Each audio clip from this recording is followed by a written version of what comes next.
"You're awake right now, you're not dead, and you haven't gone to hell," said Rachel Maddow, former host on CNN, following the 2016 election. Ladies and gentlemen, people are angry about politics. Donald Trump had similar words following the 2020 election. "You're not going to have a country anymore." Late night host Jimmy Kimmel cried on stage following the 2024 election. Quote, "It was a terrible night for women and children, for democracy and decency." Unquote. Here, Rachel Maddow, Donald Trump, and Jimmy Kimmel made absurd claims. But they didn't make these claims to solve a problem. Instead, they wanted drama. And they achieved it by displaying shock and anger to the cameras. This is called false outrage. Even though false outrage is designed for the cameras, it influences others. Actually, it doesn't just influence others. It infects them. False outrage is a disease. And to cure this disease, we must decide that anger is not the solution to complex problems.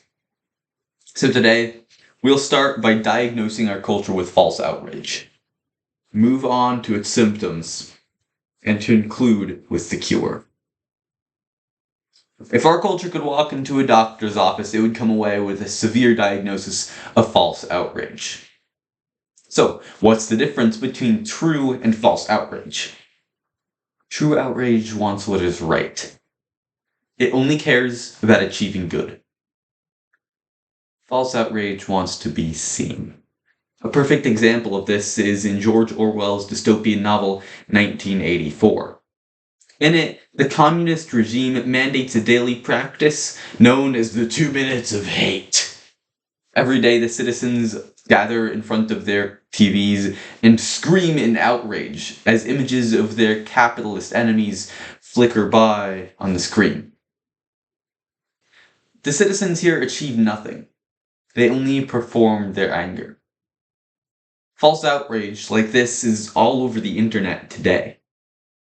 As a study in Science magazine by Killian McLaughlin and her colleagues found, quote, "Social media posts that express outrage are liked and shared more, training users to express more outrage, and ranking algorithms to amplify it."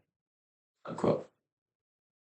For example, Benny Johnson, a conservative podcaster, uses false outrage to attract views. Nearly all of his videos feature AI-generated images of screaming or angry politicians. In one, for example, Donald Trump in Eskimo clothing screams, along with Vladimir Putin? It doesn't make any sense. But Benny Johnson has 15 million followers. Unfortunately, false outrage doesn't just stay online. It's also spreading in the real world. The Foundation for Individual Rights and Expression points this out in a report. Quote, "This year, 68% of college students said that shouting down a speaker is at least rarely acceptable." Unquote. The report noted that this number, 68%, is a record high. More college students than ever before are willing to use outrage to end conversation. This happens all around us. 3 years ago, my grandparents and I went to the March for Life in Washington, D.C. When the march ended, I decided to keep my poster as a souvenir.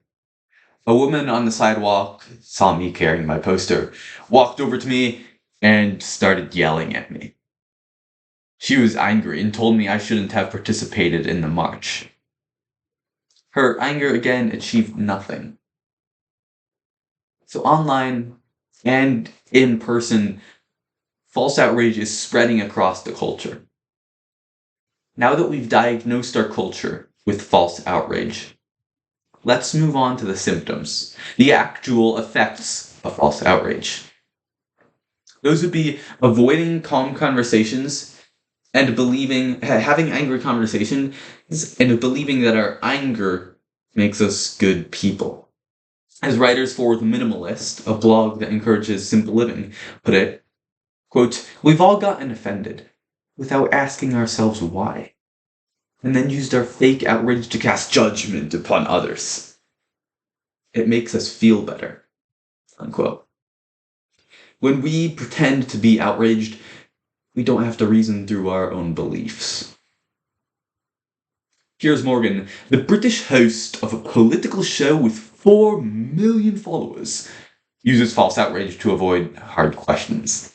In a 2017 interview, when a guest challenged Piers' stance on gun policy, Piers responded, "How dare you?" His face tightening for the camera. "Well, Piers, you can keep saying that, but my point still stands," his guest responded. But Piers didn't respond. Again, "How dare you?" he repeated. Nothing Piers Morgan said advanced the debate.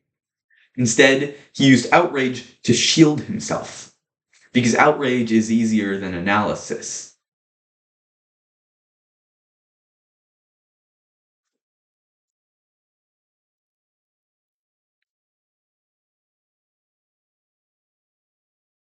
False outrage is like hiding under the bed during hide and seek. It hides you well, but it's a terrible place to be. False outrage, performative outrage, is a terrible place to be. But humans express outrage because it makes us feel like good people. Psychologist Joshua Grubbs, in a 2019 report, found that public figures express outrage so that they receive applause from their audience, in what he calls moral grandstanding. When public figures condemn some far-off event, they receive praise for their bravery and courage. Stephen Colbert, another late-night host, has done exactly that.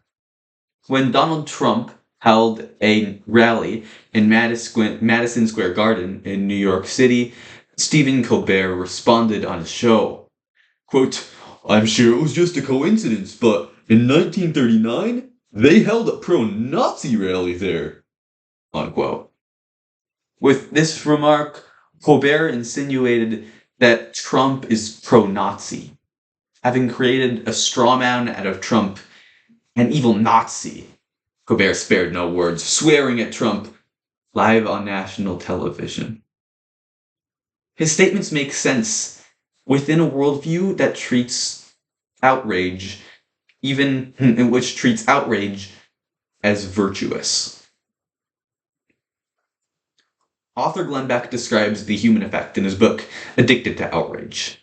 Quote, "False outrage deprives human beings of genuine humanity, replacing it instead with an outwardly facing caricature of a virtuous human being wrapped around a rotting corpse."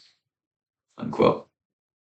This worldview has morality backwards. False outrage replaces good deeds with outraged words. The culture embraces false outrage. Politicians and media figures promote it. They don't deserve all the blame. But their worldview does deserve the blame. Their worldview is false. Fake outrage is not a virtue. Moral grandstanding is not a good deed. This moral confusion has eroded the genuine compassion of millions and transformed it into outrage. But I wouldn't have accomplished anything if I told you to be outraged at false outrage. That would be a terrible cure to this sickness. I used to be addicted to outrage. I was angry at every news story. I debated every little detail.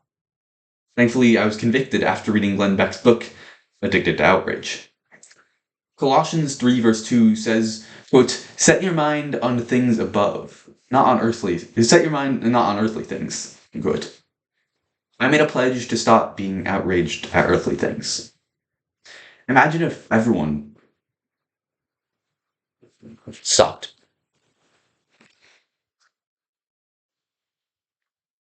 Imagine if everyone stopped practicing false outrage.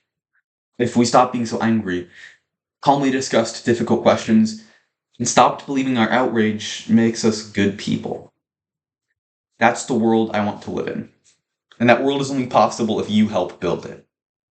To take a quote from Darth Vader completely out of context, quote, With our combined strengths, we can end this destructive conflict and bring order to the galaxy. Unquote. You won't make the world a better place by being angry.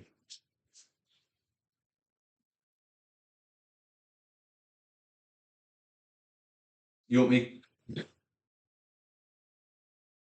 We've diagnosed our culture with false outrage, discussed its symptoms, and seen the cure. You won't make the world a better place by being angry.